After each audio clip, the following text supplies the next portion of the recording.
हम हमेशा खाने से पहले अल्लाह ताला से प्रे करते हैं। यस, रिचुअल नहीं स्पिरिचुअल। हम ही पहले भगवान को भोग ऑफर करते हैं और उसके बाद प्रे करके खाते हैं। लेकिन तुम्हारा भगवान यहाँ आके कैसे खा सकता है? जैसे वो तुम्हारी दुआ कानों से सुन सकता है, वो वैसे ही यहाँ पर आके खा भी सकता है। भगवान का फॉर्म पर्सनल है। अगर वो कानों से सुन सकते हैं तो मुंह से आके खा भी सकते हैं। उनके कान और मुंह दोनों है। शालिनी, तुम प्रे नहीं करती खाना खाने से पहले? नहीं, लेकिन मेरे चाचा ने एक बार कहा था कि हमको वो गॉड ऑफ फूड को और फार्मर्स को थैंक यू बोलना चाहिए। You mean Annapurna Devi? What? God of food. Yes, हमें उन्हें थैंक करना चाहिए और साथ में फार्मर्स को भी। But I believe in watering the roots. देखो, हम हमेशा क्रिएशन को तो अप्रिशिएट करते ही हैं, लेकिन हम क्रिएटर को ना अप्रिशिएट करना भूल जाते हैं। अभी सोचो, पानी ना हो, हवा ना हो, उपजाऊ मिट्टी या धरती माँ ना हो, तो फार्मर क्या कर लेगा?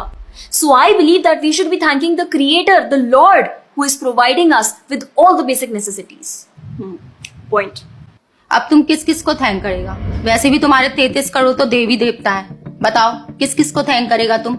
और शांडी, तुम बताओ, तुम किस गॉड को मानता है?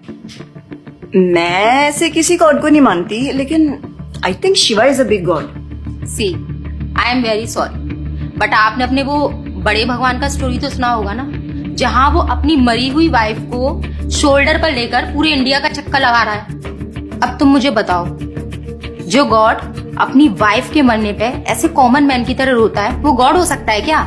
अच्छा, maybe I don't know much about this story, but he is very famous and north में तो राम जी भी बहुत फेमस है ना। उनका स्टोरी तो तुमको पता होगा ना, सबको पता है। उनकी वाइफ को रावण ले गया था। हाँ, पता है। अब तुम मुझे बताओ, वो गॉड है? वो अपनी वाइफ को भी अकेला नहीं बचा के ला सकता। उसको अपनी वाइफ को बचाने के लिए भी वानर सेना की हेल्प चाहिए, और उस वानरों को भी तुम पूछता है। I am sorry. और गीता, तुम कृष्ण को मानती हो, और वो तो हर लड़की के साथ रासलीला करते रहते थे। ऐसा कैसा कैरेक्टर है गॉड का जिसे हर लड़की से प्यार हो जाता है? और वो खुद डर के अपना जन्मस्थान छोड़कर चले गए थे। गॉड को कभी डर लगता है क्या? और जिसे खुद डर लग रहा है वो तुम लोगों की हेल्प कैसे करेगा? शिट यार, this is so complicated and confusing. It is confusing because you are following the wrong path. It is very beautiful and sacred. I will show you the right path. Enough, Asifa. I know what you're trying to do. And Shalini, कुछ भी confusing नहीं है। You know what the problem is कि तुझे पता ही नहीं है, क्योंकि तूने आज तक शास्त्र ही नहीं पढ़े हैं। तो पता कैसे चलेगा कि क्या सही है और क्या गलत? जन्म कर्म चा मे दिव्यम एवं योवेति तत्वतः त्यक्त्वा देहम पुनर्जन्म नैति मामेति सो अर्जुना। भगवान की लीलाओं को समझना इतना आसान नहीं है। उसके लिए शास्त्रों का अध्ययन करना पड़ता है, और वो भी एक प्रामाणिक गुरु के अंडर रह के उनकी शरण लेके। अब अगर तुमने शास्त्र पढ़े होते तो तुमको ये पता होता कि शिव जी ने जो इमोशंस उसमें दिखाए थे वो शोक नहीं, विरह था। विरह विरह दोनों सेम नहीं होते क्या? Let's start from the basics. शोक इज मेटीरियल एंड विरह इज स्पिरिचुअल। शोक ना दुख की अनुभूति कराता है, whereas जो विरह है उसमें जो सेपरेशन की फीलिंग होती है ना, वो सुख का अनुभव कराती है। भगवान भगवत गीता में ना शोक करने वाले व्यक्ति को मूर्ख बताते हैं। गतासुन अगतासुंश्च नानुशोचन्ति Pandita. A wise man never laments for the living nor for the dead. Bhagavad Gita chapter 2 text 11। अपनों की मौत पे आंसू बहाना शोक है, लेकिन वहीं रामायण देखते देखते जो आंसू निकले ना, वो विरह है, विरह। और ऐसे विरह से हमारा भगवान के प्रति प्रेम बढ़ता है। तो जिस तरह से शिव जी ने विरह को दिखाया था, उसी तरह राम जी भी सीता मैया के जाने के बाद विरह में भटकते हुए रो रहे थे। और यही नहीं, सीता देवी इतनी प्योर है ना कि उन्हें राम जी के अलावा कोई टच भी नहीं कर सकता था। रावण जिनको लेके गया था वो छाया सीता देवी थी। असली सीता देवी तो अग्नि में समा गई थी, और वो अग्नि परीक्षा के वक्त बाहर आई थी। और आसिफा, तू क्या बोल रही थी? भगवान राम को अपनी पत्नी को बचाने के लिए वानरों की मदद लेनी पड़ी थी। I mean, God is all powerful, right? हाँ, I mean, वो अकेले भी तो मार सकते थे ना। यार शालिनी, अगर तूने कभी रामायण पढ़ी होती तो तुझे पता होता, जब खर और दूषण आए थे अपने 15,000 ऐसे दानवों के साथ जो इंसान को खा जाते थे, उन सब के साथ राम जी ने अकेले बिना किसी की हेल्प के उन सब के चिथड़े उड़ा दिए थे। अब ऐसे राम के लिए रावण को मारना मुश्किल है क्या? हाँ, लेकिन बाद में वानरों की हेल्प क्यों ली? उनको अपनी सेवा में लगाने के लिए, उनकी ग्लोरीज बढ़ाने के लिए। अरे उन्होंने तो एक छोटी सी गिलहरी तक को अपनी सेवा में लगा लिया था। What? कभी पढ़ा हो तो पता हो ना। खैर, और हम हनुमान जी की पूजा इसीलिए करते हैं क्योंकि भगवान तक पहुंचने का रास्ता उनके भक्तों की सेवा है। जब भगवान देखते हैं कि मेरे भक्तों का गुणगान हो रहा है या कोई सेवा कर रहा है तो वो बहुत खुश होते हैं। जैसे मैं तेरी मॉम के सामने अगर तेरी तारीफ करूं तो वो खुश होती है ना। पॉइंट। इसी तरह भगवान हमसे खुश होते हैं जब हम उनके भक्तों की सेवा करते हैं, पूजा करते हैं। और रही बात 33 करोड़ देवी देवता की, आसिफा तू मुझे ये बता, what is your favourite genre in movies? Psychological thriller. और शालिनी तेरी? Romantic and comedy. Exactly.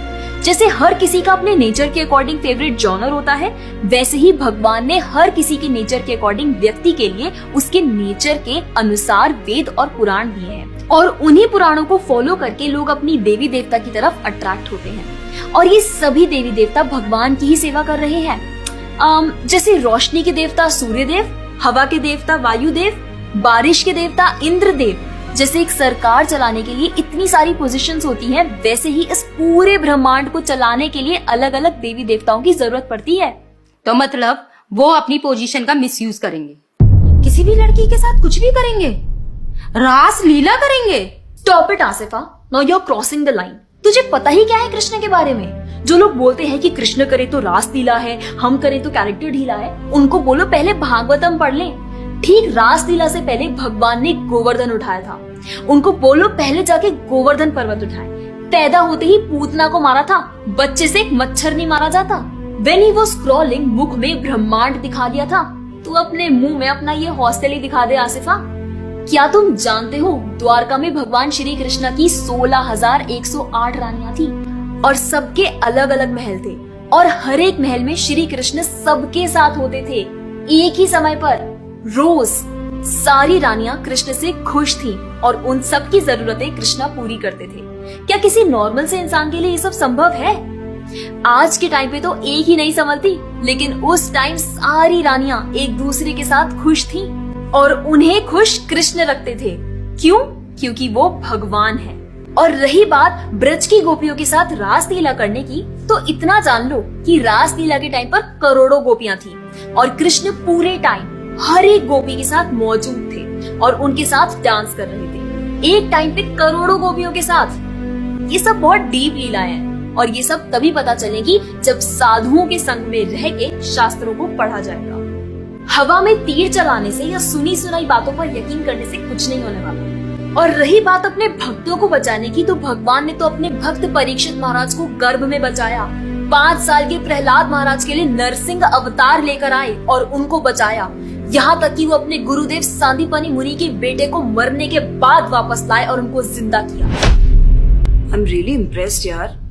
Hindu होते हुए भी मुझे ये फैक्ट्स पता ही नहीं थे। मेरे पेरेंट्स ने मुझे कभी इन सब चीजों के बारे में बताया ही नहीं। हाँ, पेरेंट्स की तो गलती है, लेकिन हम भी तो वही कर रहे हैं जो उन्होंने किया। We are not learning about our culture, not reading Ramayan, Mahabharat और भगवत गीता। आजकल तो ये सब कुछ रीड करना बहुत इजी भी है and everything is available on our phones. And the problem is that we don't want to learn. और इसीलिए हमें कोई कुछ भी बोलता है और हम उसे मान लेते हैं और अपने बिलीफ को चेंज करने के लिए रेडी हो जाते हैं। एक्चुअली में पता है, किसी का हार्ट ट्रांसफॉर्म करना है तो प्यार से करो, ज्ञान से करो, पैसे और तलवार से नहीं। और अब बारी आपकी है। अगर आप भी चाहते हैं कि कोई एड़ा गेड़ा नत्थु गेड़ा आकर आपको कुछ भी ना बोल जाए, आपका बेवकूफ ना बनाए, तो जाइए और अपने कल्चर के बारे में जानिए, ग्रंथ पढ़िए और अपने बच्चों को भी पढ़ाइए। और अगर आप खुद एक बच्चे हैं तो अपना समय यहाँ बर्बाद मत करें। ये वीडियो खत्म हो गया है, जाइए भगवत गीता पढ़िए, थोड़ा पढ़ाई वढ़ाई करिए, भक्त बनिए और फोन चलाना बंद करो। जब देखो मोबाइल में लगे रहते हो। Jokes apart, I think you got the message. तो जितना हो सके अपने ग्रंथ पढ़िए, कल्चर को जानिए और जाकर इस वीडियो को जितना हो सके उतना शेयर करिए, ताकि कोई और लड़का या लड़की इस केरला स्टोरी का शिकार ना बने। Thank you so much for watching. Hare Krishna.